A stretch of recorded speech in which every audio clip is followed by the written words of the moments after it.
করবে বলে আপনি মনে করেন? আপনাকে ধন্যবাদ। আপনার অত্যন্ত জনপ্রিয় এই টক শো যারা দেখছেন তাদেরকে আমার সশ্রদ্ধ সালাম, বিজ্ঞ সহযোগ বৃন্দকে আমার শুভেচ্ছা। বিএনপি কেন পারবে আমি বলি যে আওয়ামী লীগের সাধারণ সম্পাদক ওবায়দুল কাদের থেকে শুরু করে আওয়ামী লীগের সমস্ত সিনিয়র নেতারা বলতেন যে যেদিন আওয়ামী লীগ ক্ষমতা হস্তান্তর করবে সেদিন আওয়ামী লীগের 5 লক্ষ লোক মারা যাবে, রাস্তায় রাস্তায় লাশ পড়ে থাকবে, রক্ত গঙ্গা বয়ে যাবে, রক্তের স্রোত বয়ে যাবে। সেদিন পরিবর্তন হলো 5 তারিখে। একটা লোক মারা গেছে আওয়ামী লীগের? যায়নি। কেন? আমি পাবনা জেলা বিএনপির আহ্বায়ক, আমাদের কাছে মেসেজ আসলো যে আপনার বাড়িঘর লুট করতে পারে, আপনার ক্ষেতের ফসল তুলে নিতে পারে, পুকুরে মাছ মেরে নিতে পারে, আপনার ভাইকে হাইজ্যাক করতে পারে, বোনকে নির্যাতন করতে পারে, বাবাকে মেরে ফেলতে পারে, আপনাকে এলাকা ছাড়া করে রাখতে পারে, কিন্তু আইন হাতে তুলে নেবেন না। এক কথা ঠান্ডা।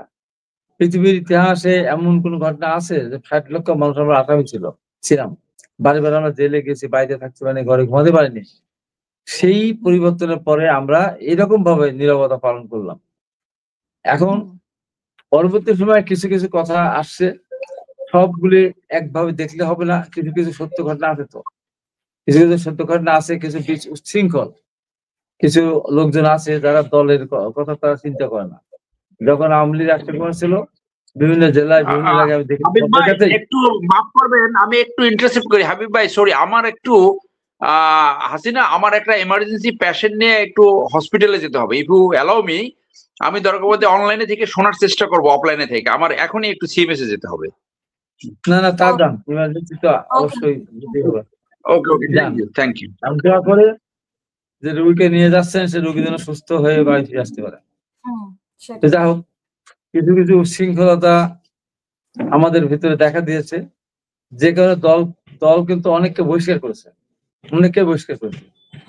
এবং এখানে কিছু কিছু ব্যাপার আছে যেমন আমি কতগুলোর সাথে মোটেই একমত না।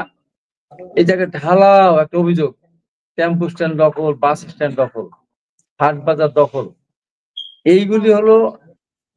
এইগুলি বলা। এই টেম্পো স্ট্যান্ডে যারা চাঁদাবাজি করে, কি চাঁদাবাজি করে জানেন? একটা টেম্পো সারাদিন চলবে, একই স্টেশন থেকে আসলে যাবে আসবে সারাদিন, রাত 20 টাকা চাঁদা। এই 20 টাকা ওখানে 10-15 জন ছেলে থাকে, 2 শিফটে থাকে, তারা ওইটা মেনটেন করে, সিরিয়াল মেনটেন করে, শৃঙ্খলা বজায় রাখে। এই জন্য 20 টাকা করে দেয় টেম্পোরারা সারাদিনে। কিন্তু এই টাকা ওরা যখন সন্ধ্যার সময় যায়, তাহলে 400-500-600 টাকা পায়, এর বেশি পায় না। কিন্তু ওরা খাটলো, গায়ে খাটলো, শরীর খাটলো, একটা জমিতে লেবারগিরি করলে তো 600 টাকা পেত, সেটা তারা সিরিয়াল দিয়ে শৃঙ্খলা বজায় রাখার বিনিময়ে পাচ্ছে। এটা কি চাঁদাবাজি বলবেন? বাস স্ট্যান্ড গুলোতে সিরিয়ালটা কারা দেবে? আওয়ামী লীগ ছিল, ওরা তো নেই, অন্য দল তো নেই, জামাত নেই, সংখ্যা তাদের কম, অন্য এনসিপি তাদের এখন তো জন্মই হয়নি, তাহলে সিরিয়ালটা কে দিবে? আমার ইস্যু থেকে আমি টাকা দেয়, আমার এই বাস স্ট্যান্ডে যদি আমার সিরিয়ালকে মেনটেন না করে, অফিস যদি কেউ মেনটেন না করে, তাহলে কার বাস কে যাবে, কে আগে যাবে, কে পরে যাবে, নিয়ন্ত্রণ থাকবে? সেজন্য এখানে ওই শ্রমিকরা বিএনপিও জানে, শ্রমিকরা এখানে এটা মেনটেন করে। এটা কি চাঁদাবাজ? চাঁদাবাজি না, চাঁদাবাজি ওইগুলি হাটগুলি ডেকে নিয়েছে। একটা হাটের দাম কম্পিটিশনকে ডেকে নেয়, 10 লাখ টাকার হাট 15 লাখ 20 লাখ টাকা ডাকে, এরকম অবস্থা। এখন হাট ডেকে টোল দেয়, সরকারের ঘরে আগে টাকা জমা দেয়, তারপরে এরা হাট থেকে টোল আদায় করে। 2 কোটি 2.5 কোটি টাকা নগদ জমা দিতে হয়, সারা বছর ধরে সেই টাকাটা তারা উঠায়। হয়তো 2 কোটি টাকা দিয়ে হাটটা ডেকে দিল, হয়তো বছর শেষে টাকা টোটালি ভেঙে ভেঙে ভেঙে ভেঙে হয়তো 3 কোটি 3.5 কোটি ওঠে না। ওদের মজুরি হন, টাকাটা খাটানোর টাকা আসে না, তারপরেও না ঠিক আছে কোনো কিছু করা নেই, এটা করলো। এটা কি চাঁদাবাজি? মোটেই চাঁদাবাজি না। চাঁদাবাজি ওইটা যে একটা ঠিকাদার কাজ পেয়েছে, তাকে কাজটা ঠিক মতো করতে দিল না, যে কারণে ঠিকাদার কাজটা ফাঁকি দিল, কিছু চাঁদা দিল, এটা চাঁদাবাজি। একটা বাড়ি জমি কিনেছে, বাড়ি বাঁধতে গিয়েছে, সেখানে বলছে যে টাকা দিয়ে, ওইটা হলো চাঁদাবাজি। সেগুলি ব্যাপারে আমরা একদম জিরো টলারেন্স আমাদের, এইগুলি ব্যাপারে কোনো খাতির নেই। এখন আজকে না পারলে কালকে পারবো, কালকে পরশু পারবো। এগুলি তারেক রহমান কঠোর ভাবে নিয়ন্ত্রণ করতে পারবেন যখন দেশে থাকবেন তখন। এইটা কোনোভাবেই এখান থেকে পার পাবে না। আর অন্য যাদের কথা বলেন, মানে এখন সামনে কারা আসার ক্ষমতা সব দেখছে? জামাত ইতিমধ্যে যা যা করেছে, ব্যাংকগুলি তারা দখল করেছে। জামাতের যতগুলি প্রতিষ্ঠান আছে দেখেন তো, এই প্রতিষ্ঠান কিন্তু দখলবাজি না, মানে ওদের নিজেদের প্রতিষ্ঠানে কেউ চাকরি করে। একজন বলতেছিল যে জামাত একবার দল, চাঁদাবাজি করে না। আমি তো আমাকে এই এরকম করে তো ইয়ানত নেয়। এখন টাকা জামাতের যে আছে, যে টাকা আমাকে 5% টাকা জমা দেয়, আমরা আমাদের টাকা কারা দেয়? আমাদের এই যে মিটিং এর টাকা আমাদের লোকেরাই দেয়। ওরা মাসে মাসে নির্ধারিত দিতে বাধ্য। মাস গেলে 1 লাখ টাকা বদলে 5,000 টাকা দিতেই হবে। আমাদের যারা সমর্থক তাদের কোনো বাধ্যবাধকতা নাই। কোন একটা মিটিং হলে মাসে 6 মাসে যদি একটা মিটিং হয়, জলসা হয়, তখন যদি বলে যে ভাই 50,000 টাকা দাও, 20,000 টাকা দাও।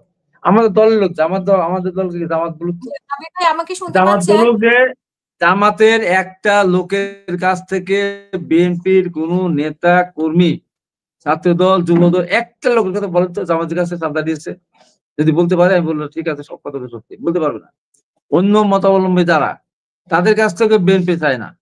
বিএনপির মতের সাথে যারা সম্পর্কিত, বিএনপি যারা করে তাদের কাছেই বলে। দু একটা ব্যবসায়ী যারা বিএনপি, জামাত, আমরা সবাইকে সহায়তা করে সেটা আলাদা কথা, সে খুব কম। তাছাড়া আমরা আমাদের লোকজনের কাছ থেকে সহায়তা নেই, কিন্তু আমরা আমাদের মিটিং মিছিল এই কাজগুলি করি। তাছাড়া আমাদের নিজস্ব মাসিক আমাদের চাঁদা আছে। ঢাকাতে আমাদের চাঁদা ওঠে, আমাদের আমরা প্রত্যেকে চাঁদা দিই, মাসিক আমরা চাঁদা দিই। এই যে এই এর মধ্যে দিয়ে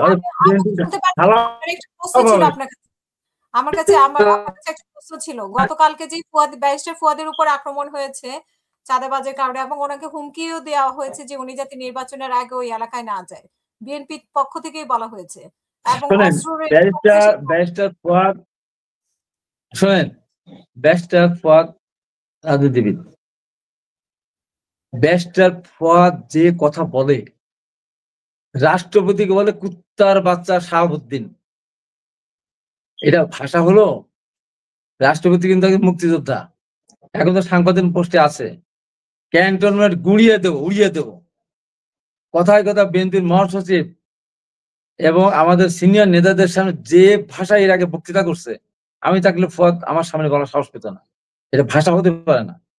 যার লোক নাই, জন নাই, তার 500 লোক জোর করে মিটিং করার সামর্থ্য নাই, সে ক্যান্টনমেন্ট উড়িয়ে দেওয়ার কথা বলে।